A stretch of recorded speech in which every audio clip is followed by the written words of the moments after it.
Hi, everyone. You know, there's lots of kinds of uncertainty in the world. Food uncertainty, housing uncertainty, medical uncertainty, domestic uncertainty. But tonight I lit my candle for all those who've been thrown into uncertainty by war this week. And war throughout the world, not just in Iran and places like that, but lives which felt certain, secure, are now not. So our theme tonight is a collapse of uncertainty. So some of you aren't old enough to have experienced the collapse of uncertainty when John Kennedy was killed. But I remember coming back from my elementary school, weeping, crying on the railroad tracks. I walked on the railroad tracks. And after that, the world was changed. More of you will remember what happened the day after September 10th, 2001, when that day was a day of great certainty in our country that we were safe and secure and could never be bombed, could never be attacked. A day later, that great certainty turned into uncertainty. And it changed all of our assumptions from those where we kind of took for granted our security to intense feelings, tense TSA, intense precautions. It changed the way we thought about the world because we went from great certainty to great uncertainty.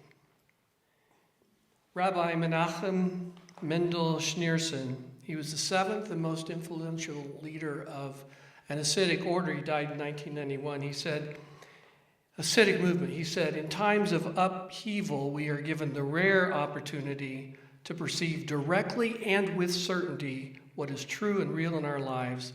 The instant disaster strikes, we perceive with terrifying clarity just how mistaken we were to devote our lives to the pursuit of merely material ends. By rediscovering our inner purpose, we can get back on course. So what is our purpose? What are our values? What are things that are most important to us? Have we thought about them much? When times are uncertain, he says, and our values are in flux, we need more than ever our absolute spiritual foundation. Whether or not we're aware, each of us was sent in this world with a unique purpose. Times of collapse are also times which raise our connection and awareness and need for spirituality, for our relationship with God, or for our deepest selves. Of course, if we don't have a relationship with God, this is Michael talking, of course, if we don't have a relationship with God and our deepest selves have never been explored, then what do we have?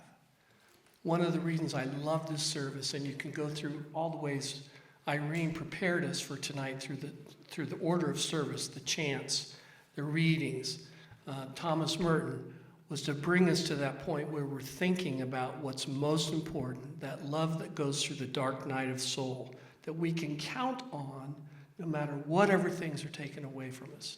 Certainty in the midst of uncertainty. And we know that the rocks beneath our feet are not as stable as we think. Young people these days speak openly about collapse, climate instability, political volatility, economic fragility, institutional distrust.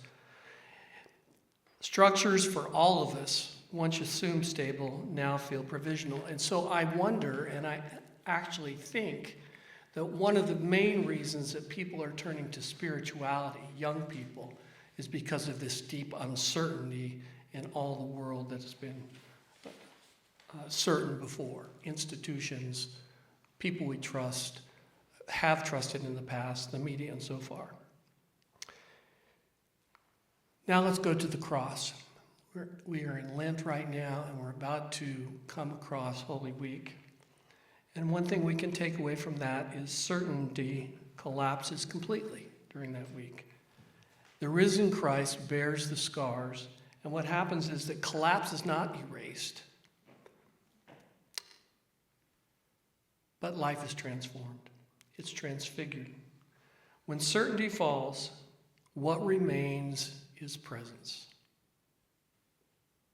Being in the presence. And presence in the midst of all that is what makes transformation possible. In nature, pruning leads to growth. In the soul, humility opens the space. In Scripture, wilderness leads to calling, the cross leads to resurrection, and something new is created. Collapse is not the end of the story. Uncertainty is not the end of the story. It is the beginning.